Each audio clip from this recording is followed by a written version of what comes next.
வணக்கம் நண்பர்களே, இன்றைய வீடியோ பதிவில் கள்ளழகர் கோவிலில் ஆடி மாத பிரம்மோற்சவ தேர் திருவிழாவை பற்றி தான் பார்க்க இருக்கிறோம். வாருங்கள் வீடியோக்குள் செல்லலாம்.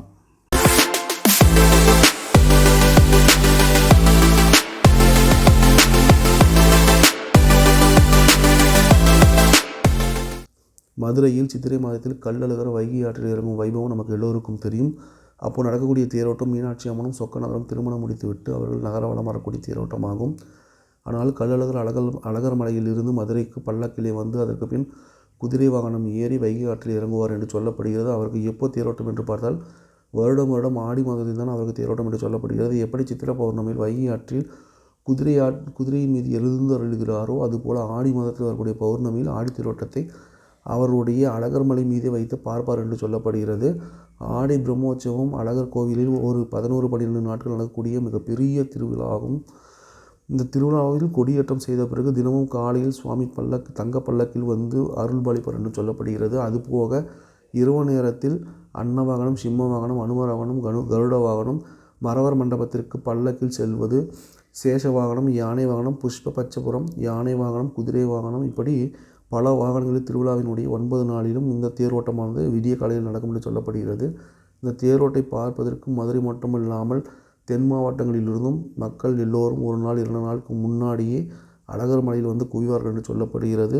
நிறைய பேர் ஆடி திருவிழாவில் வந்து தான் மொட்டையடிதல், ஆடு வெட்டுதல் போன்றவற்றைகளெல்லாம் செய்து தன் சொந்த பந்தங்களில் அழைத்து கருவிருந்துகளை போடுவார்கள் என்று சொல்லப்படுகிறது. ஆனால் அழகர் சுவாமி, பெருமாள் சுவாமி இருக்கக்கூடிய இடத்தில் எப்படி ஆட்டுக்கடை வெட்ட முடியும் என்று கேட்டால், இங்கு வெட்டப்படக்கூடிய அத்தனை கிடாவையும் இங்கு காவல் தெய்வமாக இருக்கக்கூடிய 18ஆம் படி கருப்பு சுவாமி வாங்கிக்குவார் என்று சொல்லப்படுகிறது. சரி, இப்போ நம்ம பார்க்கக்கூடிய தேரை பற்றிய விஷயங்கள் என்னென்ன இருக்குது என்று பார்த்தால், 2011 அழகர் கோவிலில் ஒரு பெரிய கும்பாபிஷேகம் நடத்தப்பட்டிருக்கிறது. அந்த கும்பாபிஷேகம் முடிந்த பிறகு நிறைய திருப்பணிகள் செய்ய ஆரம்பித்தார்கள். அந்த சமயத்தில் தான் கிட்டத்தட்ட 300-400 வருடம் பழமையாக இருந்த தேரா இந்த அழகர் கோவில் தேரை புனரமைக்கணும்னு சொல்லி பர்மாவிலிருந்து தேக்கு வேங்கை இப்படி வைரம் பாய்ந்த மரங்களை கொண்டு வந்தார்கள். இதில் 15 ஆசாரிமார்கள் 2 வருடமாக இளையோ என்று இழைத்து மரங்களை 5 நிலைகளாக உருவாக்கி 51 அடி உயரத்திலும் 62 டன் இருக்கக்கூடிய அந்த அழகருடைய ஆடி மாதத்தில் ஓடக்கூடிய தேரை வடிவமைத்தார்கள் என்று சொல்லப்படுகிறது. அது மட்டும் இல்லாமல் 2015ஆம் வருடத்தில் இப்போ நாம் பார்த்து கொண்டிருக்கக்கூடிய இந்த புது தேரானது ஓட ஆரம்பித்தது. பழைய தேரிலிருந்து இரும்பு சக்கரங்களையும் ஹைட்ராலிக் பிரேக்குகளை மட்டுமே இந்த புது தேரில் பயன்படுத்தியிருக்கிறார்கள் என்று சொல்லப்படுகிறது.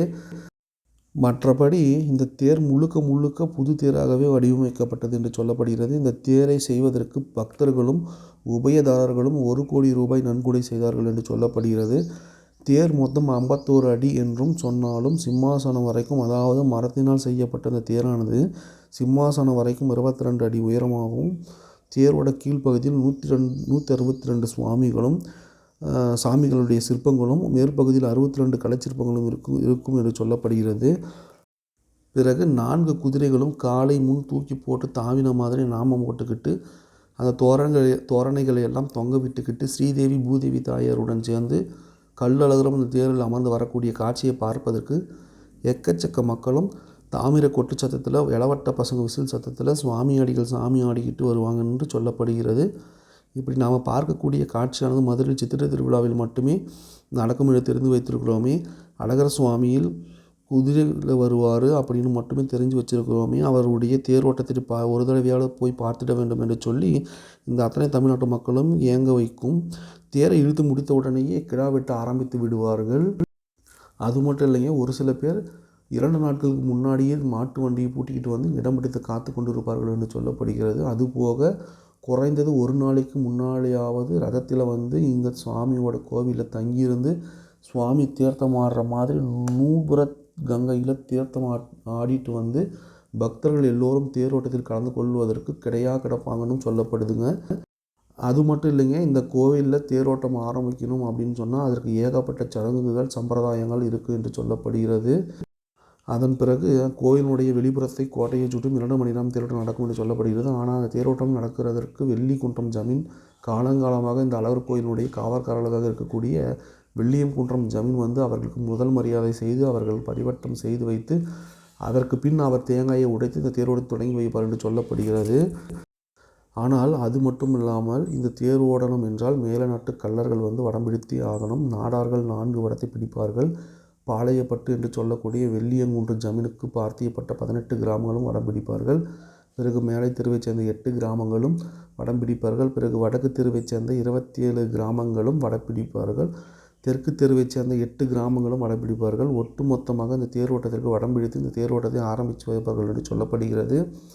மொத்தம் மேலநாட்டு தன்னரசு கள்ளர்கள் கூட்டம் 14 தன்னரசு நாடுகள், பாண்டிய நாட்டில் இருக்கக்கூடிய 14 தன்னரசு நாடுகளும், முதல் நாட்டு மேலைநாடு மற்ற மேலநாட்டு சேர்ந்த அம்பலக்காரர்களும் வந்துதான் 8 முழத்தில் நாகமணிப்பட்டு என்று சொல்லக்கூடிய கோவிலில் தரப்படக்கூடிய இந்த பரிவட்ட மரியாதையை வாங்கினதற்கு பிறகுதான் இவர்கள் தேர் மீது ஏறி வடத்தை வீசினதற்கு பிறகுதான் இந்த கள்ளழகர் தேரோட்டமானது ஆரம்பிக்கும் என்று சொல்லப்படுகிறது.